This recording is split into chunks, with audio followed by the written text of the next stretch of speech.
Cybersecurity. Sir. Okay. So shall we start, sir? Yeah. Okay. Linesh is ready. Yeah, recording, please start. Recording has to start.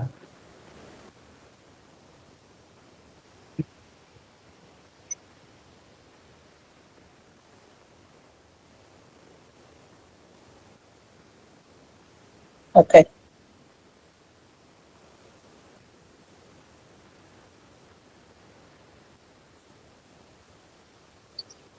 Hey, why the frame has been removed? Sir, pin பண்ண சொன்னோம் இல்லையா? Speaker. Yeah, but he removed the thing, no? Our okay. Right. Okay. Fine. Okay. Okay. No. Good evening and greetings to you all. On behalf of the organizing units, IEEE Metro. You have not been pinned. I think either you have to pin, otherwise you can't simply talk through the thing. She has not pinned you, huh? Yeah, okay. Yeah, thank you. Greetings and good evening. On behalf of the organizing units, IEEE CS Madras Chapter, CS Chennai, ACM Chennai, Hindustan Chamber of Commerce, and SETS, myself, Dr. Komathy, Chair, CSI Chennai, is pleased to welcome the speaker, chairs, and office bearers of the organizing units, delegates, and the participants for today's webinar on personal cybersecurity and best practices. I now request Mr. Linesh Sanatkumar, President, Hindustan Chamber of Commerce, to deliver the welcome address. Please, sir. Thank you, madam. Good evening, one and all. It is indeed a privilege in welcoming today's speaker. Divya, unpin myself and sir pin பண்ணுங்க.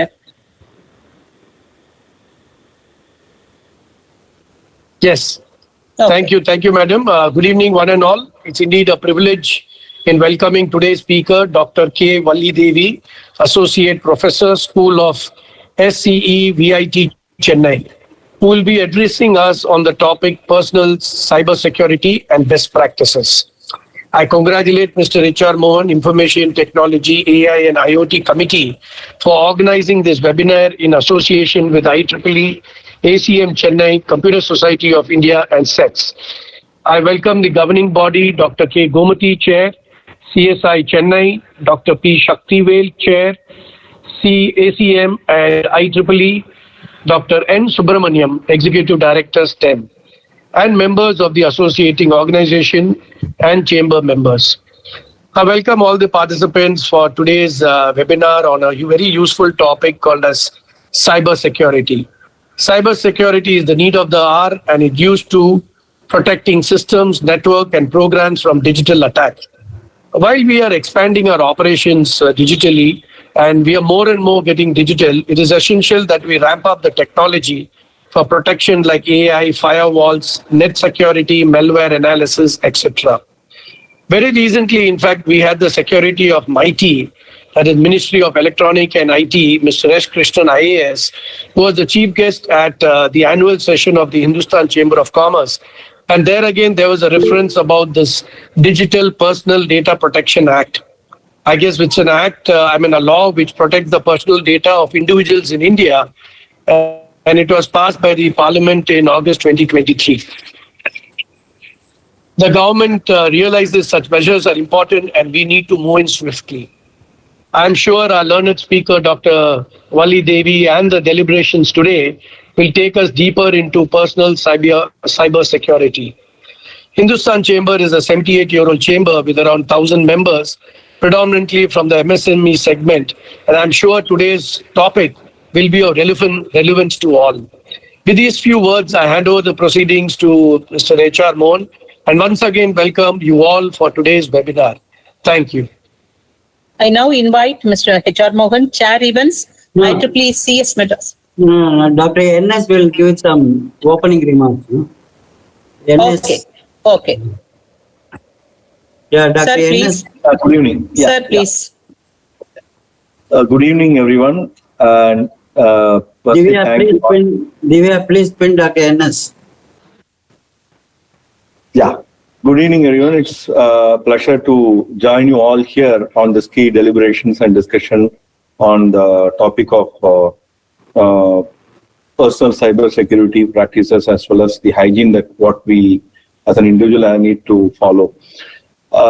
When you look at the evolving scenario, we all are aware that especially the post-COVID scenario, we see a huge amount of populace and applications and enablement of IT infrastructure across the country and across sectors.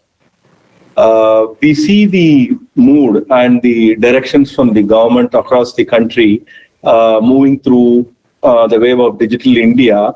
And needless to say that India is really leading the initiative at the global context in this space of what we call it as platform as service and digital public digital platform especially.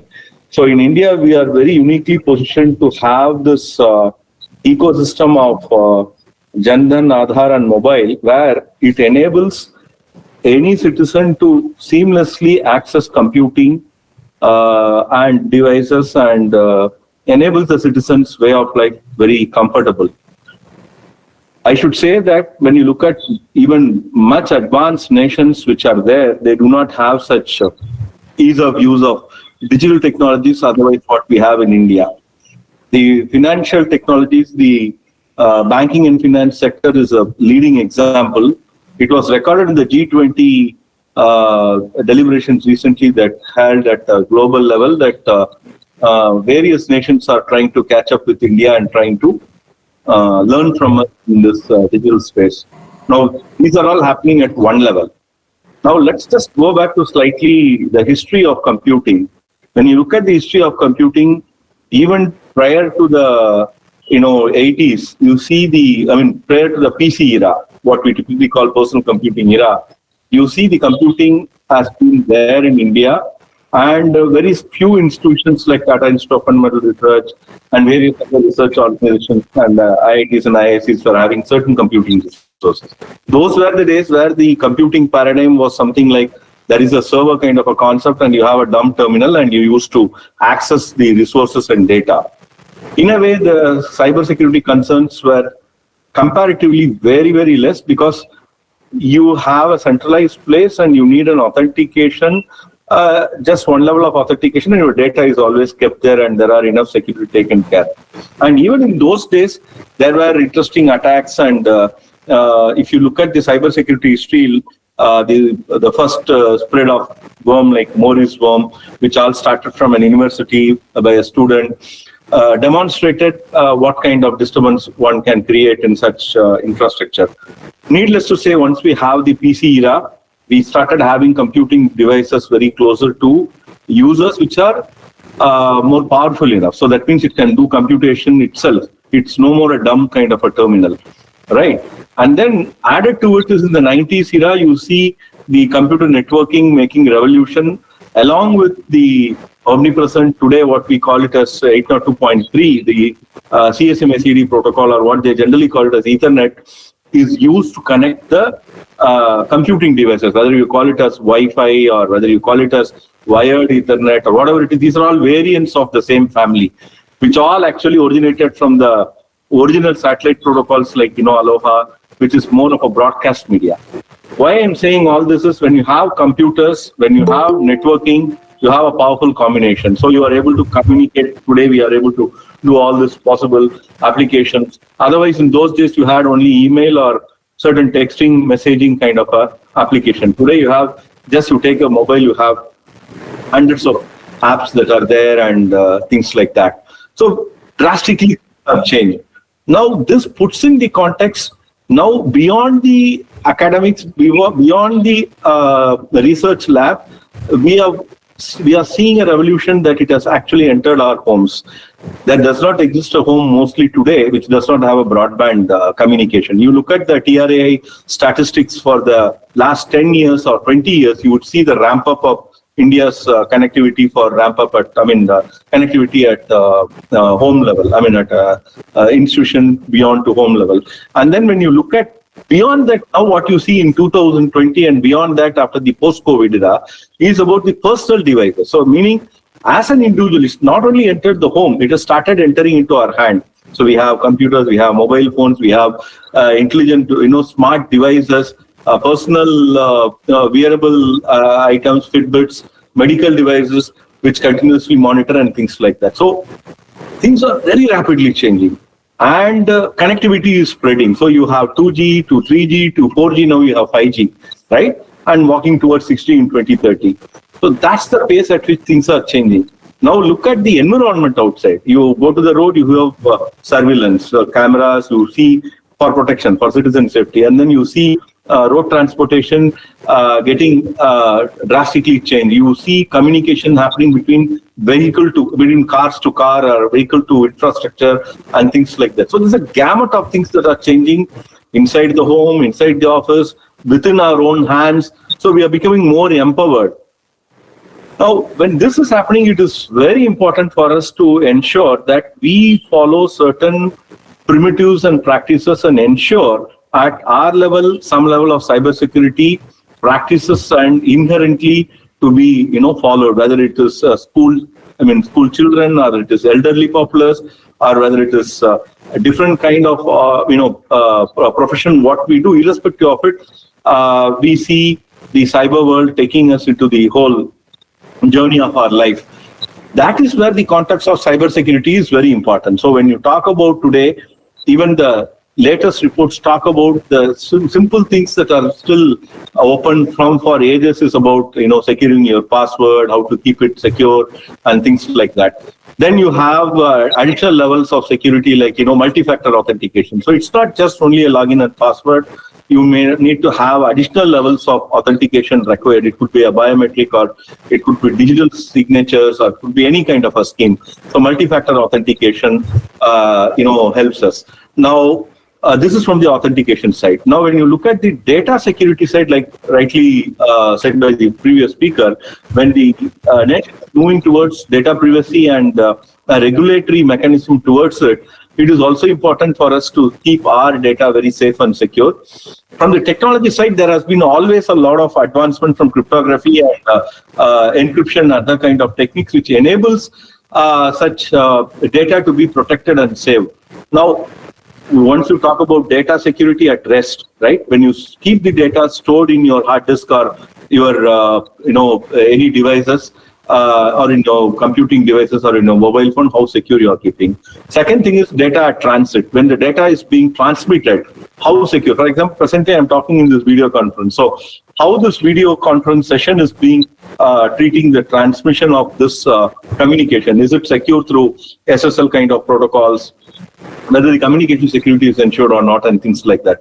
So these are all the things like perimeter security. One talks about firewall, environment security, and all that kind of stuff.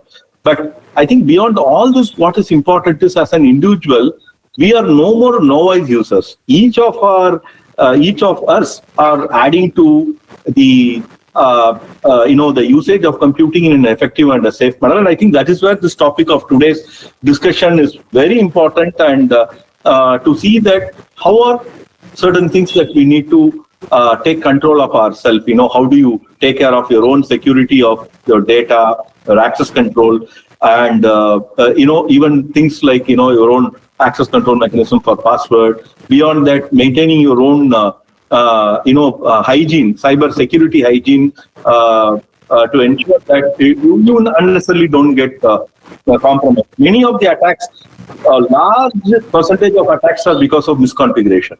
That is another issue. So, for example, when you buy any device, and for example, even if you're in a home and you get certain communication devices or anything, you just by default you go with the default password and things like that. You don't take this extra mile to augment the configuration aspect of it and things like that. So I think things are moving in a very rapid pace on the technology side. As we see technology getting adopted, we see huge opportunity for our livelihood to become much more comfortable and more productive and more efficient. But at the same time, the level of awareness and expectation for us to be more aware from the cybersecurity perspective is much more important as well. As I said, whether it is from school-going kids or to an elderly person or to a working professional, we all have different responsibilities and we should follow those hygiene. Government of India, Ministry of Electronics and IT has been doing a very excellent job through its initiative called ISEA, Information Security Education and Awareness. If you just go and type ISEA, you get to see the gamut of content, video, and a lot of awareness material for different class of audience. Just for safety for women, how do you protect yourself from cyberbullying? You look at social computing concerns today, cyber crimes related to credit card frauds and things like that. People even are not aware of certain basic things of not to share certain SMS, OTP and things like that. So I think things are pretty much now advancing, and it is important for all of us to be much more aware of it and practice all this. I am sure that today's talk by expert Professor Vallidevi would enlighten many of us on some of these principles, and look forward to hearing from her on this topic. And wish you all a good evening and wonderful learning evening, and thank you for inviting. Thank you. Yeah, pin. Don't.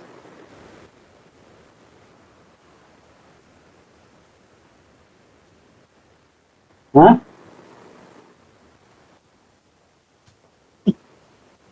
Okay, sir. Okay.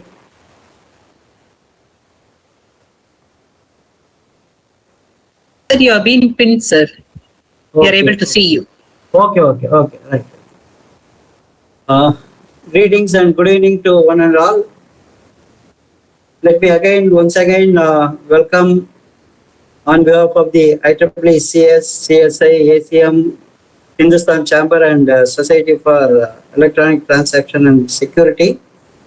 So thank you very much, Mr. Linesh Sanatkumar, for the initial welcome address, and to Dr. N.S. Subramanian for setting the stage for this today's meeting. He has given a brief overview about the status of security-related items which is bothering every one of us.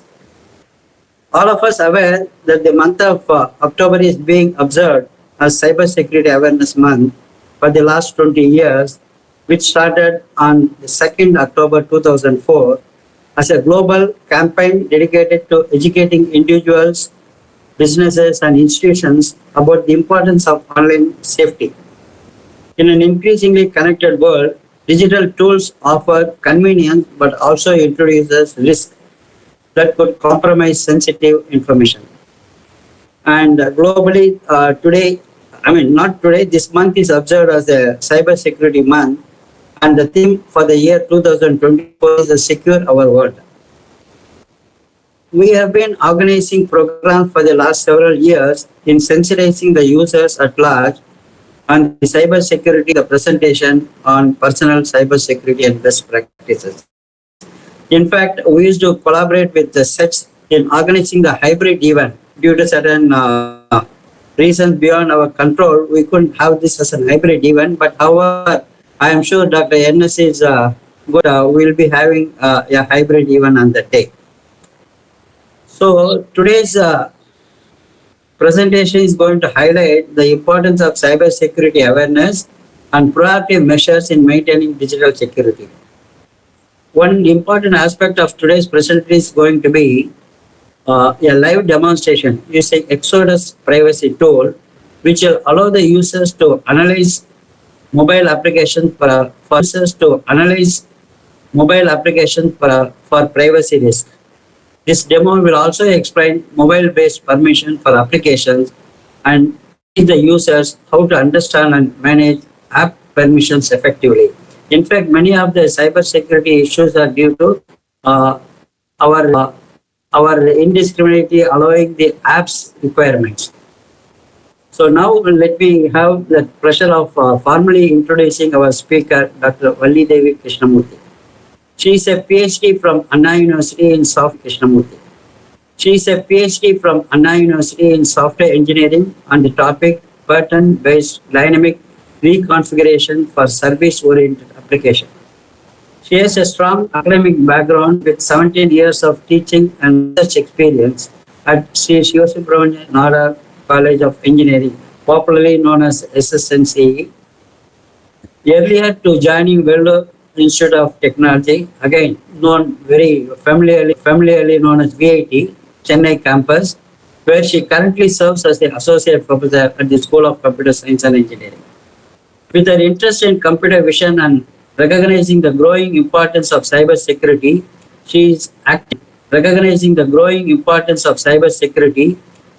actively engaged in CCTV footage analysis and cybersecurity projects, working closely with law enforcement agencies. She has been collaborating with Chengalpattu District Police to enhance criminal investigations using CCTV technology and software solutions.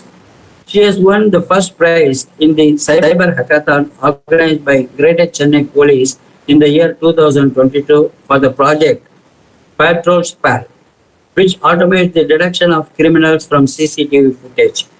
After this, the Tirunelveli District Police sought her technical guidance in a criminal investigation involving ATM theft. She and her students' team received accolades for their findings from the CCTV footage, which were instrumental in facilitating the quicker investigation process.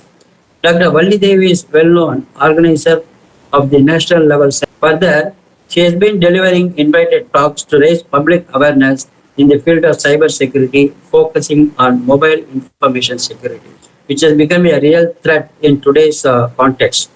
With this brief note on today's presentation and the introduction of the speaker, now let me invite our eminent speaker, Dr. Vallidevi, to enlighten the participants on personal cybersecurity and best practices. Over to Dr. Vallidevi. Thank you, sir. Thank you for all your great introduction that you have given. And I thank all the other speakers who have set the tone for this day as well. Thank you so much for all the details that you have given related to cybersecurity. So this has made my job easier now as well. So I am just sharing my screen.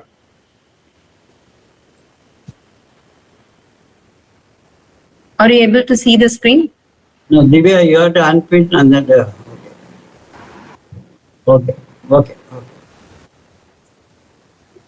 Okay. Yeah, So, we are able to see this. so we are now going to, yes, sir. Yes, thank you, sir. So today now we are going to see about the personal cybersecurity and best practices part.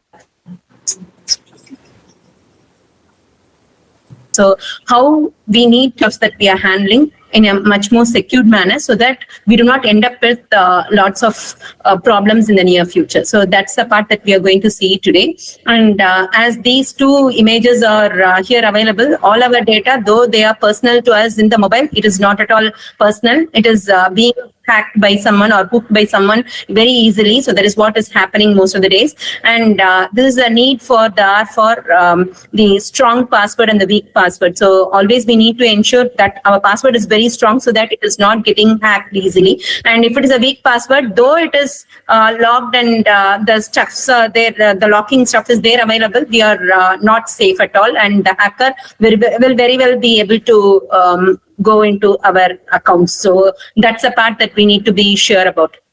So today in today's talk, we are going to see how secure our passwords are, whether it is hacked or not. We could check with many of the websites that are there available, and I will show you the websites, and you can realize that sometimes our password would have got compromised in an earlier stage, and now many people would have gone with the multi-factor authentication where now it may be in a better, safer stage. If not, we need to ensure that it should be much more secure with multi-factor authentication or at least two-factor authentication part. So we will see all those stuffs quickly. So are we visiting the correct website? So most of the time we end up with a wrong website being visited exited. So that is also there available. We will see with a small demo for that as well.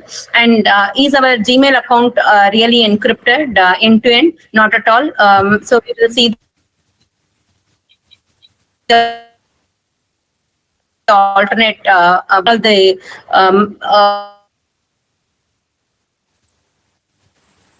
positives and the negatives of Proton Mail. We will see, is our mobile really safe? We will see that with a demo using Exodus app. So is it very sure also using at the background? So that also should be ensured. So we will see that with the Exodus app. So as Sir was pointing out very clearly, so this is the reason why I am being called today. So I am working as a consultant now for the Chengalpattu and Tiruvannamalai district cyber cell part, and so that's a background for me. So now I just want to give a very small introduction for what is meant by data and what is meant by information. So if we say 100798, it is simply a data. Suppose if I say that this is the birth date of a person, then it means that it is an information. So in earlier days, all the information was stored in this paper kind of stuff, and they were filed and they were kept in some shelf. So that needed some kind of security, and now style of handling data, we always put it in our mobile or put it in the laptop or in servers and stuffs, and all the devices that are there included for this, and not only the devices, and even the network and other stuffs which are involved in safeguarding our data and accessing our data from the remote side is all under threat now. So if someone hacks the network that we are using to access our data, then definitely through the network also they will be easily able to call our data. The network is also there involved to access our data. System security, in the system level, how secured our system is, and application level security. File contains all the passwords that were hacked. So in 2021 itself, the file size was 100 GB, and it contained these many entries of the passwords. And these are all the passwords that were hacked. So it's not like that. It could be hacked because the very great mistake that we are doing is for most of the websites and for most of the applications, we are using the same password. And that may lead to some problem. That may lead to the hacker very easily attacking us and taking all the control for them. So I have some case study with that we need to be more careful. So the case study one that I'm going to deal here is the AIMS. So we all know what is AIMS. So All India Institute of Medical Sciences, they underwent ransomware attack. So we may be very much shocked to see this. It's a very famous organization, our medical institute, and that institute underwent ransomware attack, and that too they underwent this attack in 2022 November 23. So now on November 23, 2022, this attack happened, and as it is a ransomware, all the files are existing, but they are not able to access the files. So that is what is said to be as a ransomware attack. And what was the impact? So all their hospitals' database and appointment orders, everything was encrypted, and they were not able to access and take the information from there. So how long it went was around 2 weeks they were suffering with that. And they were asked to pay. So this much of amount, 200 crores, they were asked to pay for it. So this was, they were affected by WannaCry and Mimikatz and Trojan. These were all the ransomware infected. These were all used for infecting their files. And the very first I just want to cite here that the very first ransomware that happened in India was in 1989. So from that time onwards, ransomware attack is happening throughout. So it is not it hasn't started in 2022 only. So it is happening right from very earlier stage of 1989 itself. So even we could say that Ames Delhi had this attack only by a Chinese person. It is not the Indian who ourselves, we did not attack our own server. It attacked like this. All VIPs and other important information related to VIPs, or even it need not be always a VIP. It could be even a very normal person. But then if that information is leaked, then there is attackers. So that was the very great information which we just give us some.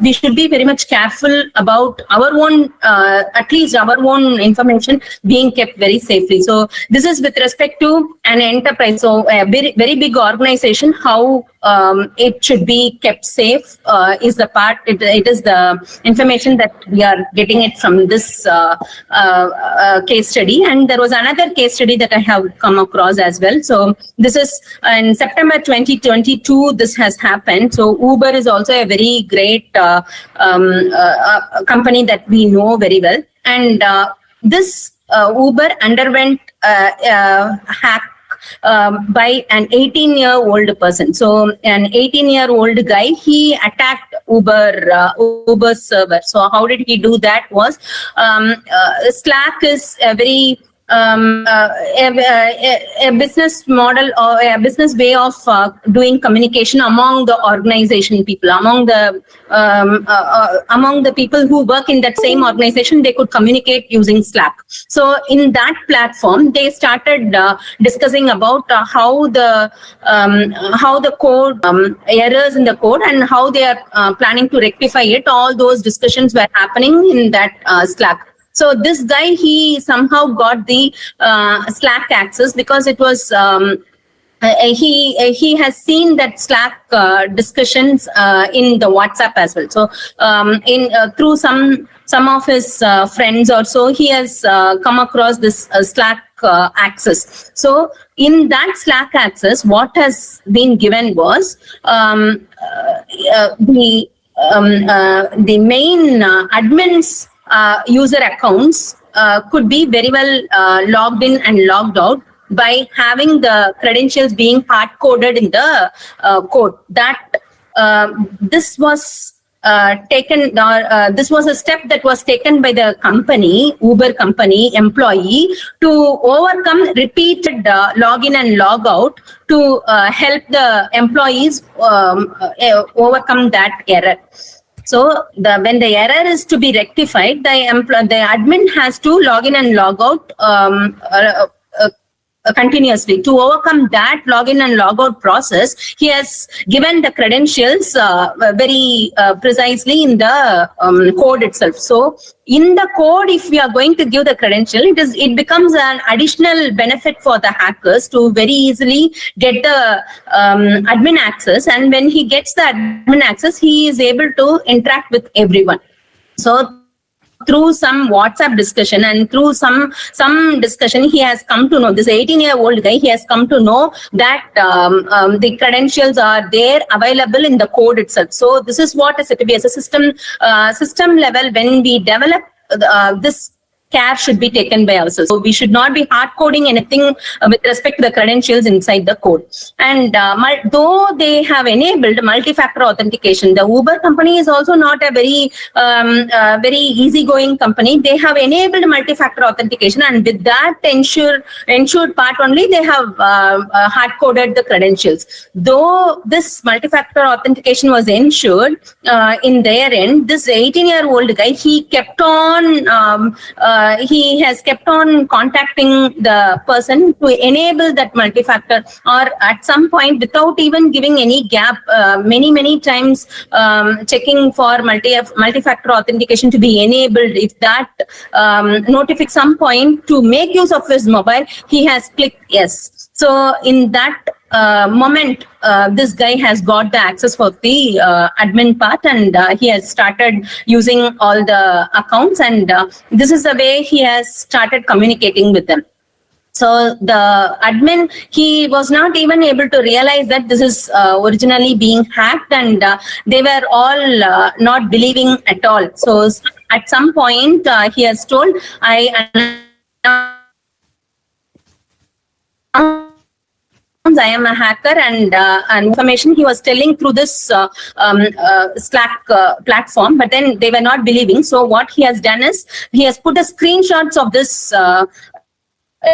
in a Slack discussion in the Twitter itself. So by seeing that screenshot only, they have started realizing that they have undergone some breach somewhere. So in the enterprise part, we should be very much sure that whenever we are building the system for the enterprise, it should be very much made sure that none of the time the credentials are coded in the code, and as well as we need to be very much careful about the multi-factor authentication not being misused, or it should be safely handled. So we need to next check about our own personal security, cyber security part. So is all our account very much safe? Are we not getting breached, or were we not getting breached at some point? We need to be sure about that. So these are all the sites with which we can make sure about that. So cybernews.com, Firefox Monitor, and Have I Been available. I will just show you how this website helped me as well. So how to check whether your password is leaked. I told that there is a file that is there available which has 100 GBs of information, which is purely only the password stored in for that 100 GB. So now in that case, you may be getting a jerk in your mind, or whether my password also has got hacked, and whether it is there available in that file. All of you would have got that question in your mind. So to check that, you could go with this website. So cybernews.com is a website where it shows you can give your email and or the phone number here, and you can check for whether your email or whether the phone number is getting it has already got leaked or breached somewhere. So for checking my own data, I did this. So this is the mail ID that I was using in a very long time back. During my college time, in the initial days, I did not have any knowledge about two-factor authentication and all. I did not enable all such stuffs. So what happened was, I checked here in this cybernews.com website. I gave my mail ID and checked, and it was very sure that my data also has got breached. So I haven't gone to bigbasket.com. I haven't gone to gonitro.com. So in these two websites, my mail ID was used by someone else, or someone has misused my Gmail account. So this was the hard time that I felt that I need to take care of my cyber account somewhere. So then I started using this Firefox Monitor. So you could install this. This is an add-on that comes. So you could install this, and with this add-on, we can go with continuous monitoring of our own activities by the add-on, and that add-on will definitely check and tell us whether our email is getting breached or not at some point.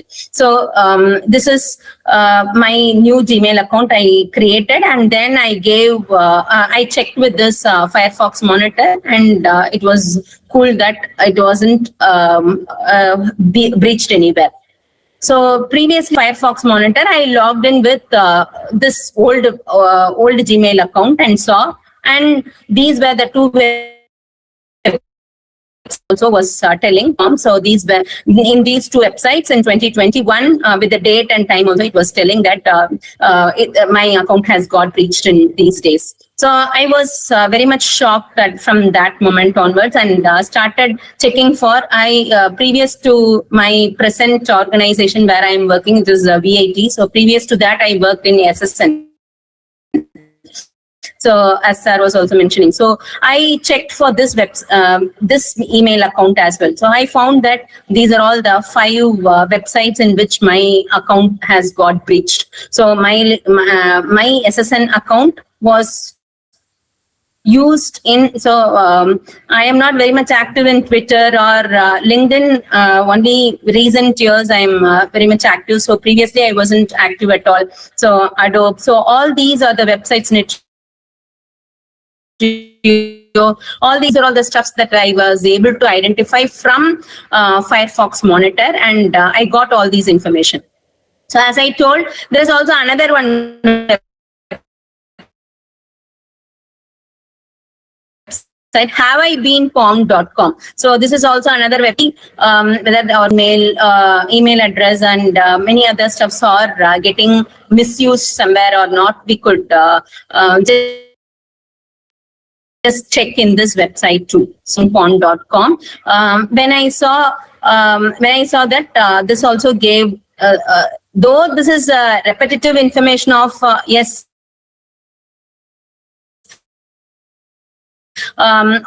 or those two are the websites in which my account has got breached. Though it is true, see, it says 2 data breaches has happened. So it's the same information. We need to be at least clear about using any one in a periodic manner. Any one of the websites should be used in a periodic manner to safeguard our. So used at least one of your used passwords have got compromised. That too, you can make one password is a sign up with which we could go with. We can go with a trial period and see whether it is useful for us. But then.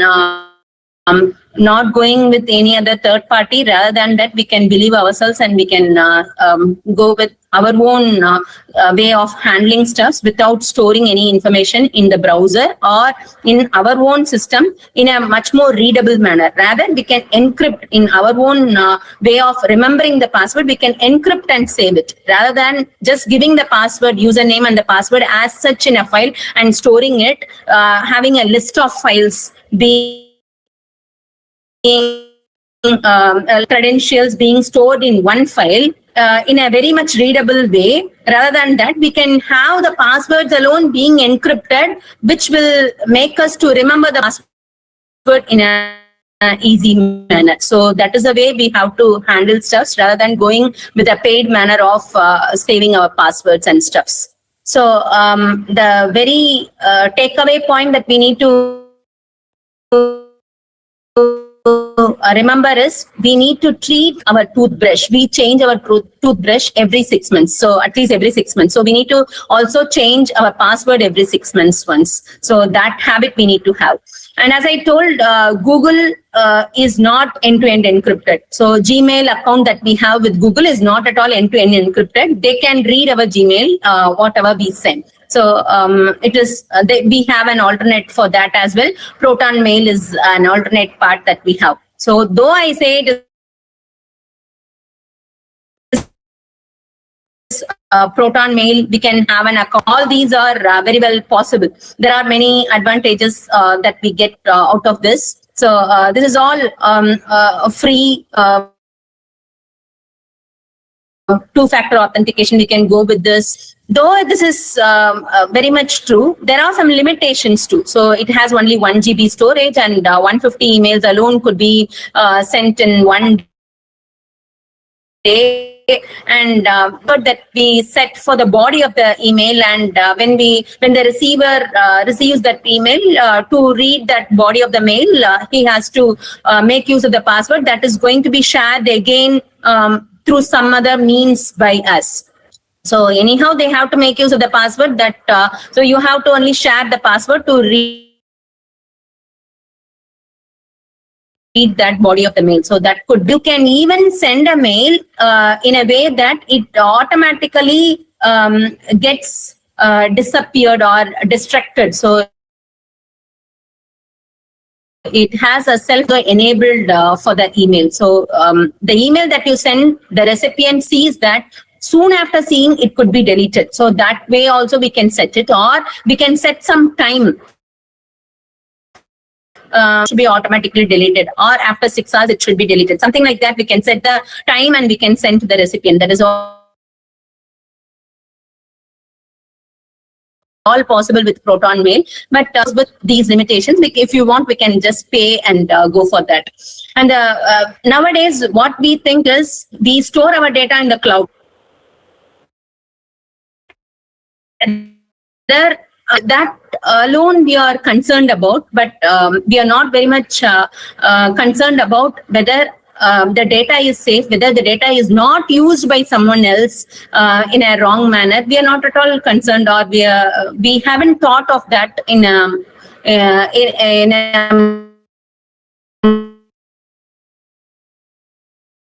more to know all these. We have storage with the Gmail that we get, and that we have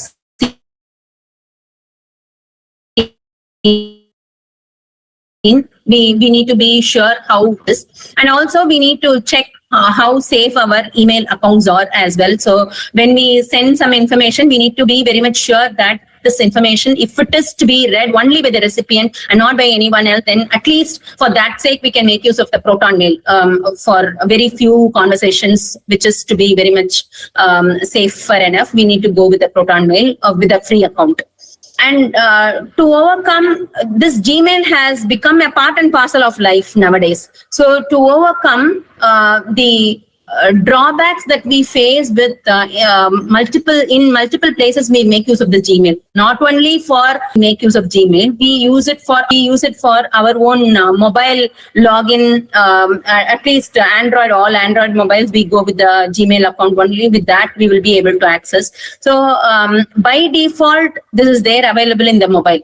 So a way with which we can at least safeguard to some level is we can go with different email accounts for different needs. So one could be associated for sensitive accounts like bank transactions, and we can plan for it and we can do it. Of course, we all have multiple accounts, email accounts. So we can just plan for it like this. So personal, for all the personal correspondence, we can have a different account. And for all junk email and shopping stuffs, whatever online purchase that you want to do for online way of studying some e-materials or so,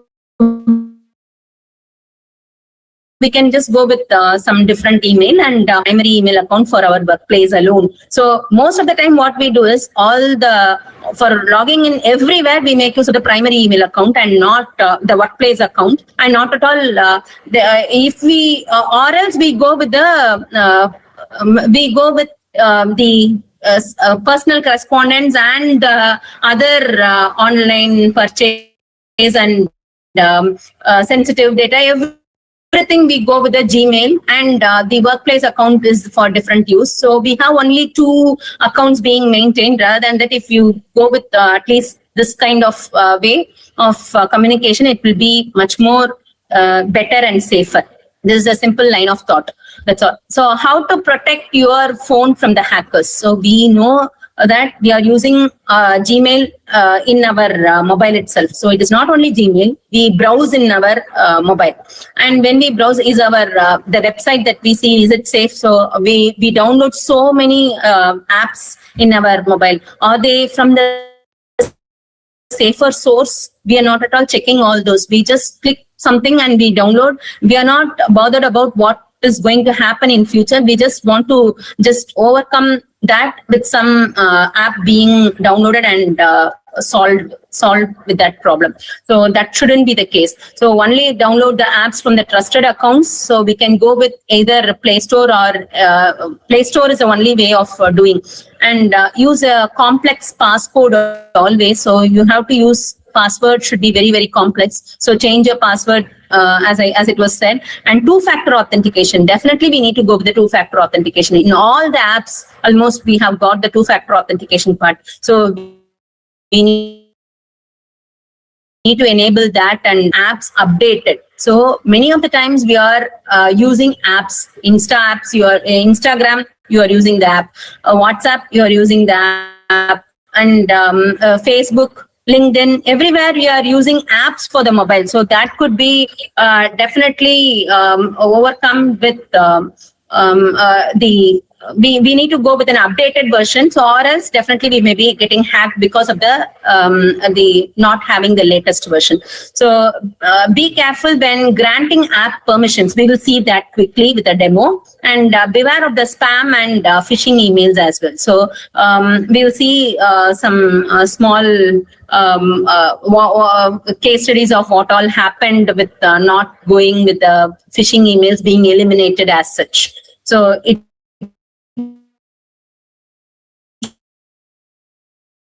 should be done definitely. We have to eliminate all those. Is any call or message being forwarded? So we need to check whether any call or the message that we get is automatically getting forwarded to someone. So that is happening and we are not able to realize most of the time. So this is a way with which you could check. So *62#. So this, if we check, we could see whether our call is getting forwarded automatic. *#21#. So in any of these two ways, we could check. So I want the participants to check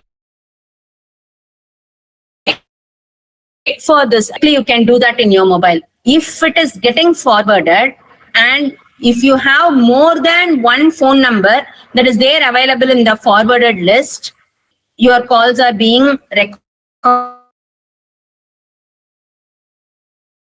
or used by some. Possibilities that number could be your own service provider's number.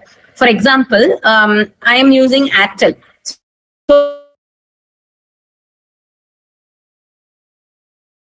So once when I saw this *#62# mobile and to check whether my call is getting forwarded, I saw something my call was getting forwarded to a particular number. So I was shocked. I found that was my own service provider. Airtel. I am using Airtel. So Airtel's service provider number. It is because whenever my mobile goes into not reachable mode, so I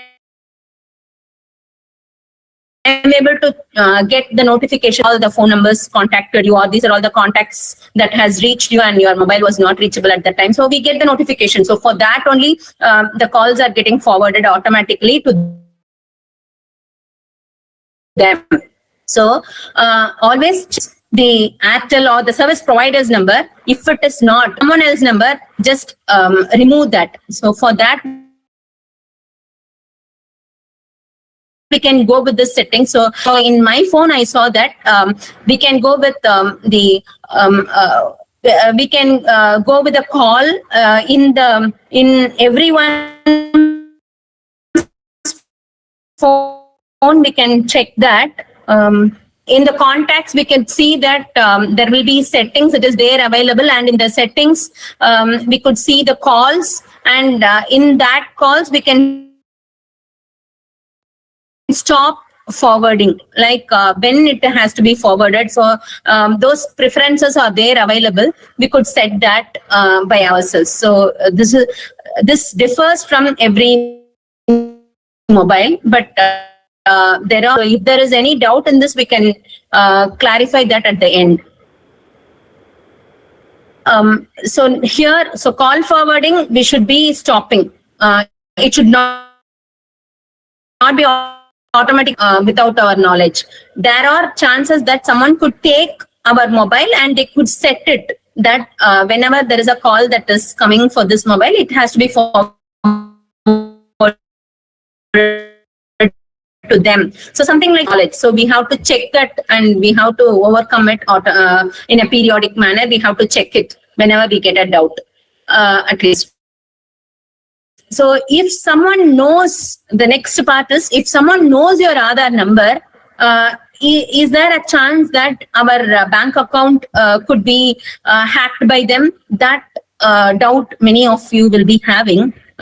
So that is not the case. If someone is knowing your Aadhaar number, that is not the fact that they will be able to hack your bank account. That is not at all the case.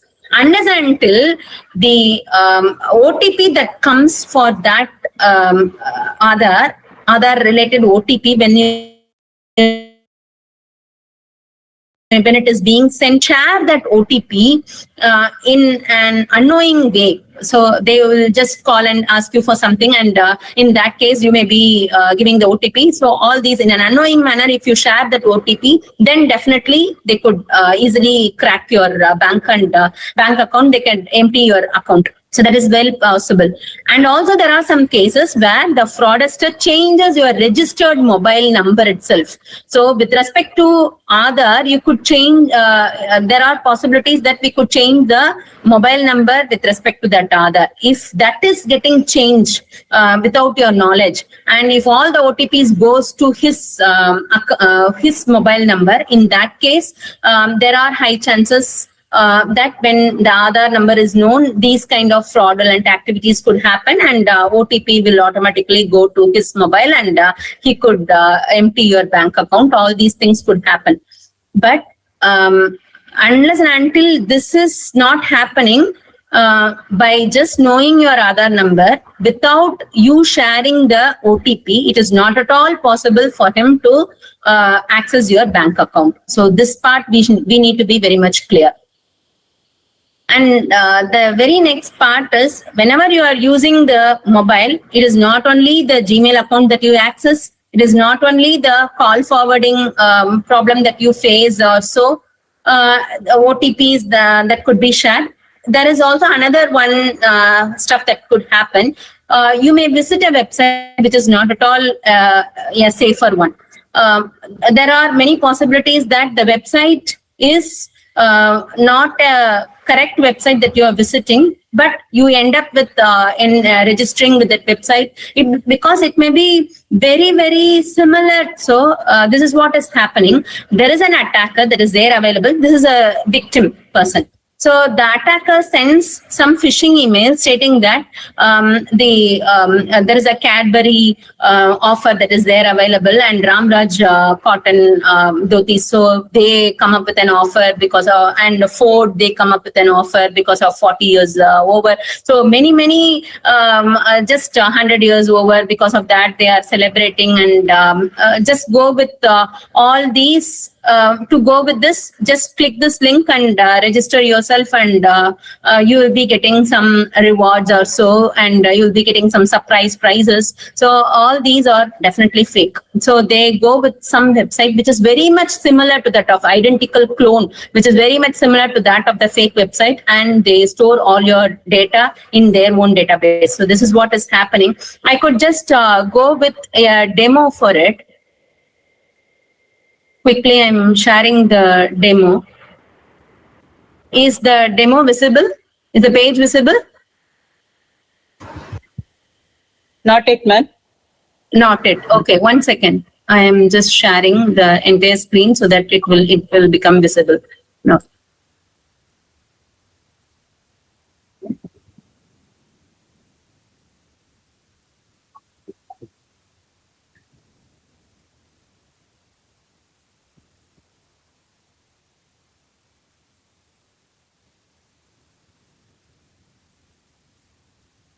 Is it visible now? Yeah. Yeah. You are able to see the cybercrime demo, cybersecurity demo, right? Yes, ma'am. Yes. Okay. So there are 2 Amazon links that are there available for me. So I am just clicking the link. You just let me know which is the fake one and which is the real one. So I am getting the notification that you are just redirected to Amazon link. Yes. So I'm getting a beautiful website of this Amazon. So I will go back and I'm clicking this link also, and the same notification I'm getting. So the same Amazon link only I'm getting. So can anyone say which is the fake one and which is the real one in that? I showed you 2 links. Which is the fake one and which is the real one? Can anyone say by unmuting or so? Website URL. This website, is it safe? Is it a safe one? It is a fake. Second is an HTML page name, so I think it's fake. First one is an It's no Amazon.com, so HTTPS. it's not fake. This is the real website. This is real. Actually, this is the real website. We need to check the we need to check this URL. Okay, so this is the real website. This is the active real website. Okay, so for this demo purpose, I did not host this. So this is the clone that I created, but I did not host it anywhere. So this is there available in my D drive only. Okay, so this is the file, HTML file that is there available in my D drive. So if suppose this is hosted and if it is there available in a different link, only HTTP and not HTTPS. Of course, this website, if it is being checked now, it will be definitely HTTPS. So I could just copy this link and I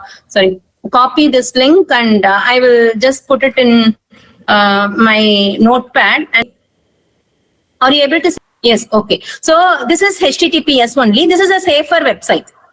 And this is the demo website which I created, and it is only in the local drive. So we need not worry about this. Suppose if this is only http.amazon.com or .html, so you may be seeing that this is Amazon only. Why it is not safe? Many would have thought this question. So this is not safe. It was not hosted in a proper place. So if I start getting the information like all the credentials and stuffs, I may be storing it in a local drive. So as I'm demoing, you may not be able to see this website, but then if I post it somewhere else, and if I ask you to just use this, if you use and give all the details, definitely your details are under my hands now. So that care should be taken by us. We need to check the URL definitely. So this is a simple demo that I prepared to make you realize that the website link that is there used should be checked more than once. So this is a very safer website. So here you have the secure symbol that is there available, and this is not safe, though this is being spelt and pronounced in the same way as the first one. This is not the safer one. So this is HTTP first of all, and also there is a small change in the spelling which will not be easily identified. So this is the way people are getting hacked. And people are just losing their control, and they are going and giving the details. So this is also another way of doing. So how to check whether the website is also safe? We may be having that question in our mind. And this is another website that is there available, https://safeweb.norton.com. In this website, if you give a website link, it tells whether it is a safer one or not. So see here, I gave this website which is not having yes, and also there is a different spelling that is there available, which we saw as a second link here. When I gave this, I was able to identify that it is a malicious source or malnets that is there available. It is not the safer one, which is the realization that I have got. So this website tells very clearly whether the website that we are intended to check or log in to check for the freebies that we are very much induced by the sender. We could check from this website and we could realize that this is not safe, and we can just overcome that. So examples of various cyber attacks that is there happening currently, we could see this. So this is the a retired bank officer. He has lost this much of amount. So to update all his successor details, he has updated in a different so supposed to get the benefits from the bank, he was loading all these information in a different account, which led to a loss of 5.26 lakhs. Though he is a retired bank officer, he lost it. So most of the time, all the cyber victims are all very, very high profile people, and it is not that they are not educated at all. They are well educated, but in a hurry, in a very fast moving world, they are not used to check all these. So this is a booming, and nowadays it is a happening one. So they lost this amount. So fake electricity bill alert. So this is the part that we need to check as well. So Mumbai doctor got this within 500 seconds if the bill is not being paid, or within half an hour the bill is not being paid, then your hospital electricity will be just cut off. So if such a message is coming or such a call is coming, he is worried about in 1 hour how many operations he needs to do to complete the job. So he was worried about all those stuffs, and he paid it, and at last he ended up seeing that it is a fake one. So it is not only in all such cases. There are many possibilities that Google Pay, Google Pay we are all using nowadays. GPay is the very famous and UPI that we are using, and a very prominent one that we are using. So Google Pay, we get a scratch card for every transaction that we do. So through that scratch card also, we are being hacked. So what happens is send prize money directly. So it's when there is any scratch card that says that the prize money will be sent directly to your bank. Okay, so it should be sent automatically. We need not go with the button pay being clicked. So to send the price money, 4 rupees, 5 rupees and 30 rupees maximum, it could be credited, right? So many of the times we get such a scratch card benefit. So in that case, what we do, we will be very much happy. So in that happy mood, there will be a prompt coming for pay. So what we do, we just pay that. At the back end, they would have created another one page, which is very much similar for it. And they would have given a different amount. So it is not only 4 rupees, they would have given some 40,000 rupees at the back end, and you would have clicked the pay button. It will automatically get debited from your account.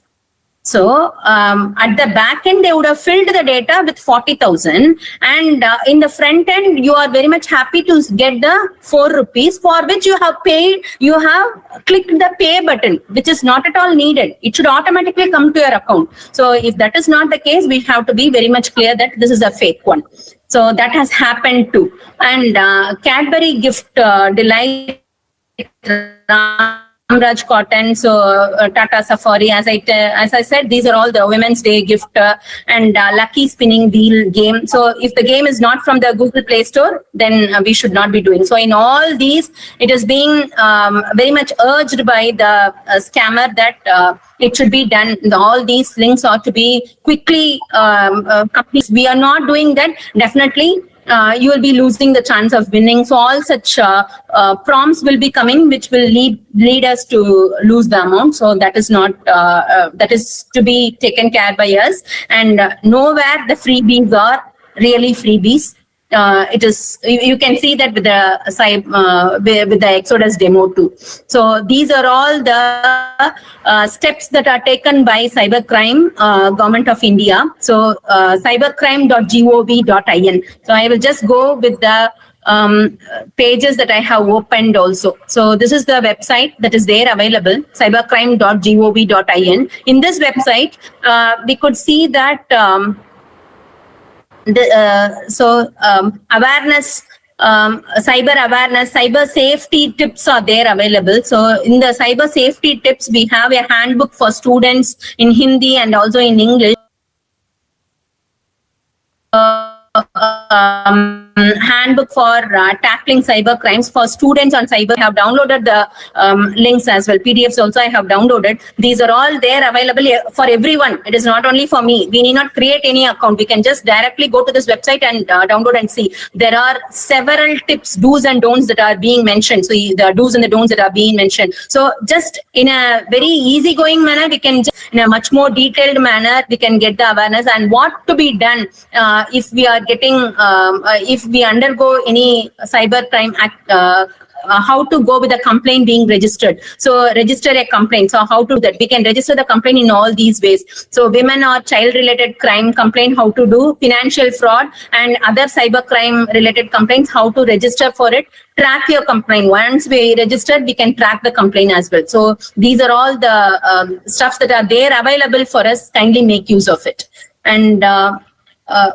and also you can go with 1930 being called. This is a toll-free number. We can call for this number and we can just raise our complaint. It works for 24/7, and definitely this is also feasible.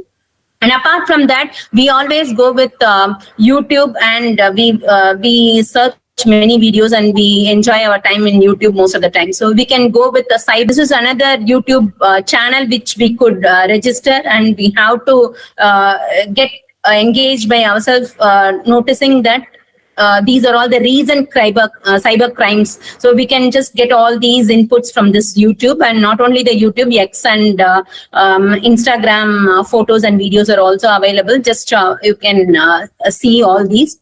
So it is not only these steps that they have taken. The telecommunication department also has taken step with this. If you go and check, we can just see that there are multiple opportunities where we can get benefited with this. Truecaller is a third-party tool, the third-party app that we have installed in all our mobiles mostly. So that third-party we need not use hereafter. So the government has taken steps for the name of the name of the person who is talking on the other end to be notified to us in an authentic way. They are getting notified to the other end as well. So for that, the telecommunication department has taken steps. You can just check for the details in this website. So application preferences should be checked and restricted most of the time. So we have, by using the internet in the mobile, we have just started making use of we have opened the doors for everyone to use our mobile. So that is what is happening. I will just go with the demo being shown in another mobile entry that I have in this meeting itself. So I am just going to that mobile now. I am just, ma'am, I will just stop sharing with this, and I will do the sharing from the mobile, ma'am, to show this. Yes, ma'am. Okay.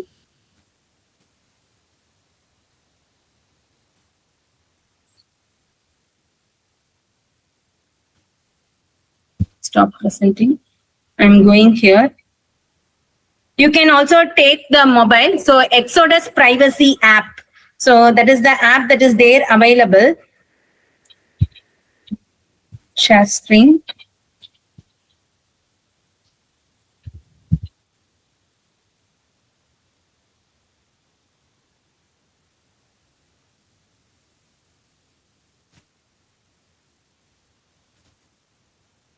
Are you able to see my screen? It's same, it's coming over. Okay. So I will just move To your browser, right? Yeah, my app has come. Okay, so I am just showing you the Exodus Privacy app that I have installed. It is taking time for display. Are you getting it? Not it, ma'am. Yeah, you got it right. Okay. No.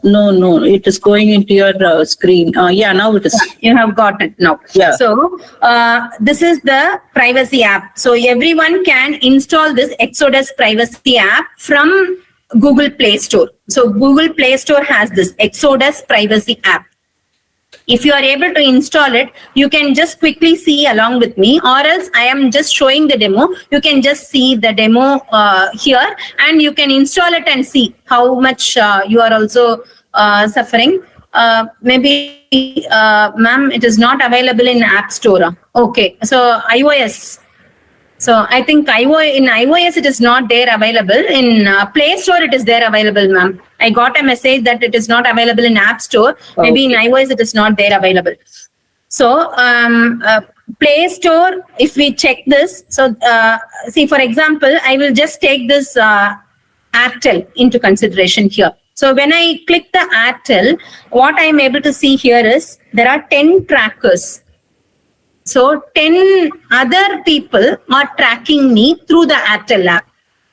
Okay, it is not only Airtel tracking me. See, Airtel itself tracking is not correct. We should not be tracked by Airtel. Why should we be tracked? Okay, we could think that through GPS they are tracking. Unless and until we enable the GPS, it should not be done. But it is happening. So it is not only Airtel who are all tracking. Are you able to see this? Amplitude, branch, Bugsnag, so mobile, Google AdMob, Google Analytics. So these are all the various companies. These are all the companies. So these companies are all tracking me. Why should they track me? I haven't given permission. I was not even informed that I will be tracked. Maybe we just agree. I agree. For many of the apps, we give a last note as I agree. In that, we haven't read. None of you would have read, and I too haven't read. So but there is no chance for us to read all such documents. So this is what is happening. So even I could go to this branch. So https://branch.io. We have got this, right? So that branch, again, if I click this, you will be shocked to see. So you can see a statement, our customers achieve results. So branch.io has some set of customers. Branch itself is tracking me, which is a shocking news for me. Now I am realizing our customers achieve results. So how they are achieving results? Over 10 lakh companies from startup to Fortune 500 brands have chosen branch to grow their business. So people are using our data directly and also indirectly to grow their business. So this is what is happening in the real world. It is not that if we are using internet in our mobile, it is only we using the mobile. Definitely not. More than 10 lakh people are using the internet. 10 lakh people are accessing or tracking me through this one single app. So similar to this one single app, there are many apps that I have installed. So when I go to this Exodus app, I am able to see not only I have installed Airtel, I have installed so many apps, and all these apps are being tracked by so many, and all these apps request for so many permissions too. So the next part that I want to tell is the permissions. So what are all the permissions that we need to give? So for Adobe Scan, what permissions I could give? And so these are all the default permissions that they ask for Adobe Scan. So what are all the permissions that they are asking? Internet, and a very shocking part will be camera, take pictures and videos automatically. So for this app, taking pictures and accessing the call, phone, camera. So Airtel also asks for camera access. So why should Airtel be asking for camera access? We could give, and we are supposed to give for every app some certain restrictions which is not needed, we can restrict. Some certain restrictions which is not needed, we can restrict, and which is definitely needed, we can. So this part we need to be very much sure about before going with any mobile app being installed. We have to check for all these, and then only we have to do that app installation. So I am just to conclude. Hopefully you all know how to go with app permissions being given. If it is not known, quickly we will go with that demo also. In 1 minute I will be telling that. So I'm going to the settings, and in the settings we can go with the app management, and in that app management I could give the permission for Airtel. So I'm giving the permissions for Airtel. So how many permissions I have given? It is all seen here. So I should not be giving permission for camera. Yes, I have restricted, not allowed. So if it was given, then it is my mistake. I have given access for the third party. So you have seen Airtel was monitored by branch.io, which we saw. And in turn, their customers, 10 lakh customers were also monitoring us. So all those people will be seeing everything, whatever is happening around us through the camera app, which they may be automatically switching on and off. They will take the control of all such stuff. So we should be very much careful about how much we are under threat. So now I will stop sharing with this. And I will go with my laptop itself. I mean, 5 minutes, less than 5 minutes, I will complete, ma'am. Yeah, question answer section is there, ma'am. Yes, ma'am. Yes, ma'am. Okay. I understand. It's okay. I was little bit rushing only, but I couldn't complete. Okay. So these are all the steps that have to be taken for WhatsApp protection. So for our WhatsApp, when we are using WhatsApp, definitely we need to. Is it visible, ma'am? Yes, ma'am. Okay. So WhatsApp, when it is being used, definitely it is needed linked devices in the WhatsApp. We have to check that regularly. So most of the time, the linked devices are having additional device that is being linked, which we haven't linked. So we have to remove that. And WhatsApp chat backup. So automatically it goes with the chat backup with respect to some Gmail drive only. So if that Gmail account gets hacked, automatically all your WhatsApp chats are also being monitored by someone else, and that is not correct. So we need to disable the WhatsApp chat backup, which could be done in the WhatsApp settings. And WhatsApp is end-to-end encrypted. We all know that, and we have seen that in the WhatsApp app itself. But then whatever discussion that happens in the WhatsApp, for that, we are getting many recommendations in YouTube, how we are not knowing. And also, you can be very much sure that if your mobile itself is getting hijacked by someone, then in that case, all the apps in that mobile also will be visible for them. So nothing is permanent only for us when you are using internet in your mobile. So Telegram is not end-to-end encrypted by default. You have to go with the setting being configured in the Telegram to go with the secured message. So whoever is using Telegram, definitely it is not end-to-end encrypted. You have to go with the secure message part being enabled. So it can be very soon banned as well. So please be restricted from using the Telegram app. So, and apart from that, we have the safety measures for Facebook that should be taken care. So these are all the safety measures that we have to take. Always go with the two-factor authentication. So whenever you are using the app, go with the app being updated very frequently. So password should be very complex, and also review the account activity. So where and when it was very recently used, whether there is any additional device in which the app is being used. So all these things, your account is being used somewhere else in additional device. All these things you could check in the settings. Please kindly check that and see whether you are being misused somewhere. And Instagram, it's the same thing. Instagram also should be gone with all these. So direct message control, we can restrict all these direct message control. Though we are very much interested in the Instagram, we have to restrict something so that we are not getting unnecessary messages and we are not getting disturbed because of that. So all these are to be restricted. So whenever we install some Instagram message, whether there is any third-party app, I told how to restrict permission for some apps, right? So third-party app permission should be very much carefully restricted. So all these we have to take care. And credit card, when we are using, you have to block the credit card access for the foreign transactions. So to make ourselves much more safer, all the foreign transactions could be blocked. And only whenever it is needed by us, we can enable it. And soon after completing the transaction, we can just unblock. We can again block it, unblock and block it.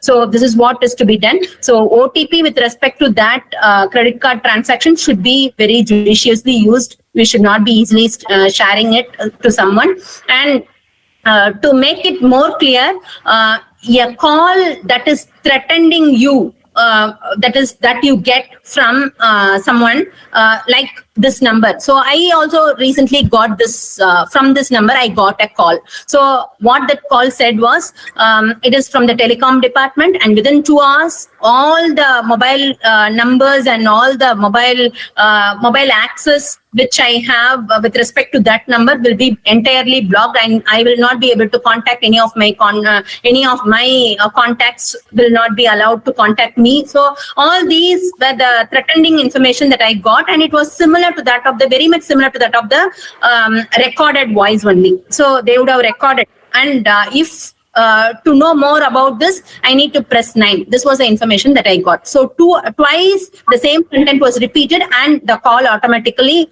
got cut off. Even after that, even after second time being said the same information, I did not press 9. If I had pressed 9, definitely I would have gone into some other problem which I could not have foreseen. So any call that comes from the telecom department will not be from a number, rather it will be from telecom, so some abbreviated word will be there. If it is from Airtel, it will be Airtel only. It will not be any other number. So be careful about that. So and also you may be having a question, how could I check whether my mobile is hijacked? So unwanted apps getting automatically installed, and mobile will be overheated. Definitely we will be able to see the overheating of the overheat that we could realize from the mobile, and the mobile battery will be drained entirely. Very quickly it will get drained, and these are all the symptoms that our mobile is being monitored in a remote manner by someone, and unwanted messages and notifications will automatically come, and you will be easily able to realize. But after you lose something only, you will try to understand that someone has misused our mobile in a remote manner.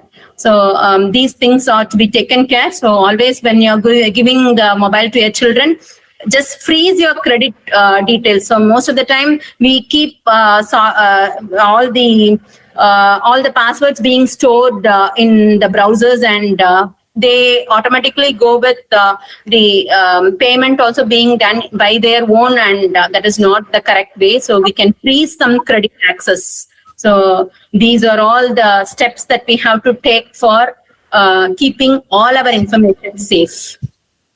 Thank you for this great opportunity that I have got to address the public like this, and thank you, ma'am, and sir, Mohan sir, thank you so much. Presentation, ma'am. Very extensive presentation and nice presentation. Thank you, ma'am. But we are running out of time. That's why we are not able to have the full credit to you. But however, very few questions are there. I will post it to you. Okay. So yeah. Shall I unshare? Shall I unshare? Thank you. Yeah, you can do it. I will go with directly answering without having the presentation. Yes. So the first question comes from Pali Deepak, a student. Can AI, artificial intelligence, has ability to overcome cybersecurity?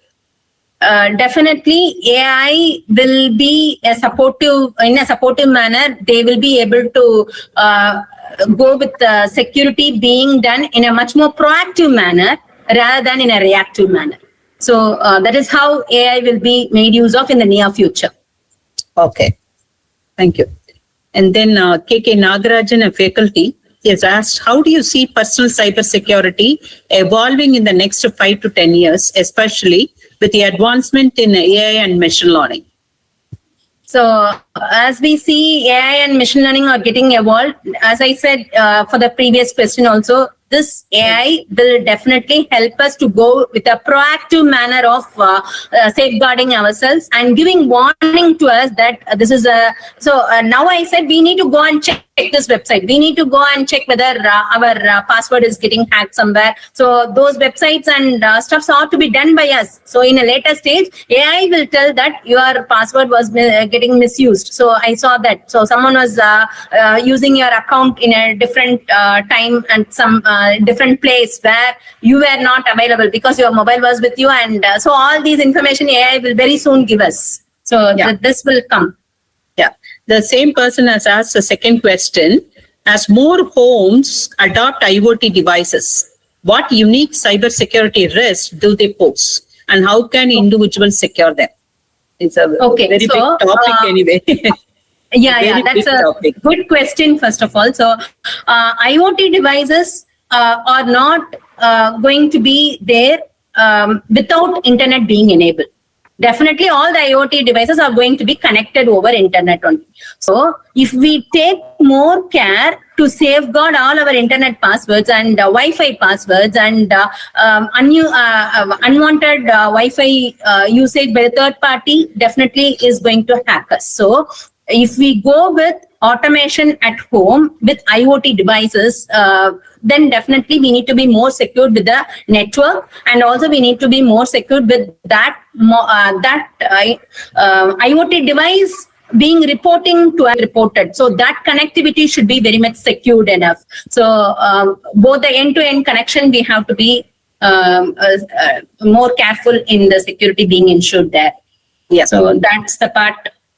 Which Thank you, ma'am. Can you just highlight some of the mini or major projects on cybersecurity trending topics? So to go with the trending topics, we can see first the basics needs to be understood. So something like multi-factor authentication, we can just try.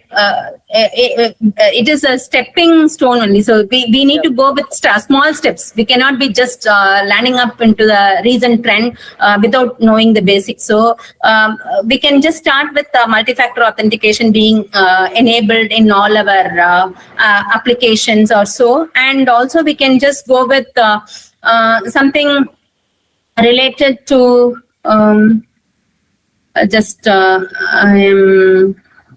something okay.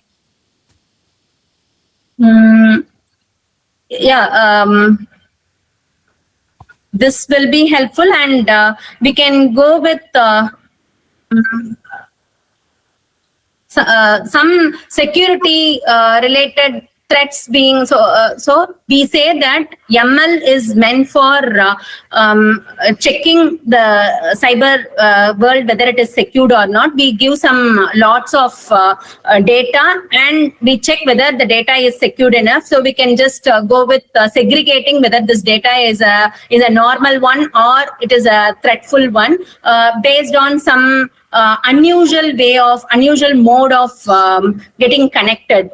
Something like at one unwanted time we get some calls. At unwanted way of within 500 seconds this should be done. So some messages we could just collect all the messages like similar to that of whatever I have told. We could collect all such messages and we could train the system that these are all having fishy emails or fishy messages, and the some other stuff like we could say the other messages are somewhat safer and somewhat it is leading to a positive stuff only. These are not fishy. So fishy email and non-fishy email, those segregations could be done. And similar to that, some biometric enabled part could be checked for. So these are all the cybersecurity projects that students could check. And they could start learning from there. Yeah, thank you, ma'am. And one Dr. Rangarajan, a management faculty, he has asked what type of cybersecurity course can I undergo as a management faculty?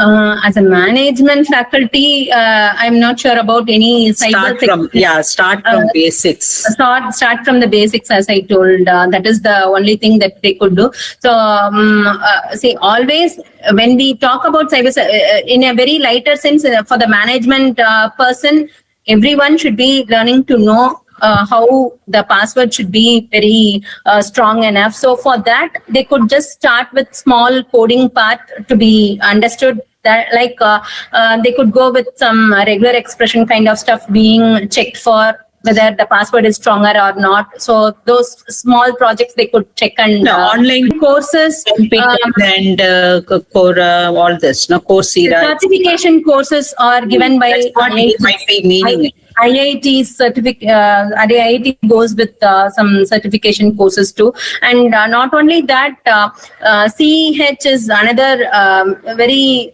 basic level certification. So certified ethical hacker. So how the hacking could be happening, we could understand that using that course. So when we learn that course, we will be able to understand that. And these are all the stuff. So there are many certification courses for the management person. It should be a lighter mode. So this is the basic course they could learn. So Thank you, ma'am. certified ethical hacker. Yeah, thank you, ma'am. So one person, Kamakshi Kumara Raman, he has asked in the chat box, I'm getting messages mentioning suspected spam. Let experts guide your investment with 15% plus weekly growth. Zero loss guarantee for the first 1,000 participants. Link is given often. How to stop it, ma'am? Lot of spam. Do not disturb. So do not disturb is the way with which we can go with. Do not disturb message, we could say. In our service provider, to our service provider itself, we could say this, do not disturb, and getting all these messages. So DND, so if it is Airtel, DND, how we have to say that could be checked in internet, and basically with that, phone calls or the messages that we are getting could be very well blocked. So that has to be taken care. And it is now getting enabled nowadays in the phone itself, mobile itself, we are getting it. We have to unlock it, block it. Sorry. Okay. So one more question in the chat box. Mr. Venugopal Murali Bhaskaran, he has asked how hackers are hiding their IP address or changing their location very frequently. In a much more detailed manner, I had a chance to go with that basic course and understand how we are hacked. Yeah, on the last question is, for academic purpose, we are viewing various websites. Is it advisable or we have to stop? Kindly advise. Mr. Kalyamurthy has asked. Academic purpose, we can definitely visit the website. So whenever we are visiting any website, we need to check for whether the website is safe, like HTTPS should be there. And also whenever we register for the website, kindly make use of a different email ID, which we will not be using it at least for the banking purpose. So a different email ID could be used for any such online transactions or online purchase part, or just registering for Amazon. So if you want to register for Amazon or any other Flipkart or so, we can just go with that, and in a different in a different email ID we have to go. So we have to be careful in that, and definitely check for HTTPS to be used, to be seen in that website. Thank you, ma'am. That's all. Mr. Mohan, sir. So would you like to say a few words? Mohan, sir, are you there? Yeah, it has been a very elaborate presentation. So, Hope it was not boring, sir. Shall I go for one and a half hours is not sufficient. So Yes. we have to have a half-day tutorial. Each one is one topic, sir. Yeah, that's it. We have to have a half-day tutorial. I think maybe sometime we can organize it, keeping the Workshop, end users into account. Yeah, some sort of a workshop. And also some hands-on. So we have them hands-on, let them experience, practice by themselves. That will have a more impactful. So we can plan it sometime, maybe in the month of November or so, because again the security day is coming. So we'll see whether the possibilities exist something. I myself felt like I was rushing, sir. So every concept I was very fastly telling. Yeah, because we are trying to cover so many aspects. And in fact, what we have covered is again only 20%, not even 20%. Correct, sir. Yes. 80% has not been covered. So if you start accounting all these things, so this will go on forever. Yes, sir. For students, there are so many opportunities, ample opportunities are there with respect to cybersecurity. And every participant has got some personal experience, in Yes, terms sir. of sharing. And I even know K.K. Nagarajan in this group also underwent very different phone call, and he was calling me and asking, and he was one of my neighbor and good friend. Correct. In fact, nowadays that digital arrest has become a major thing, So that is going to be something like keeping someone in confined mode and then is more like a threatening, so that is becoming order. I think people should be sensitized more on these issues. I think we can possibly, if we can give a write-up or something, highlighting various threats and things like that, and simple solution.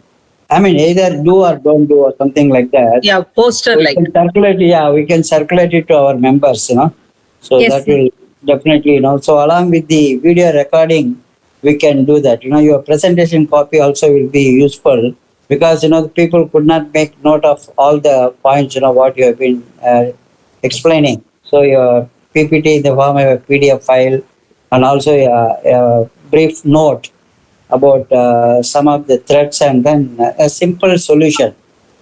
Either attend to that or don't attend. Like, for example, that telecom number, what you are saying, that press 9.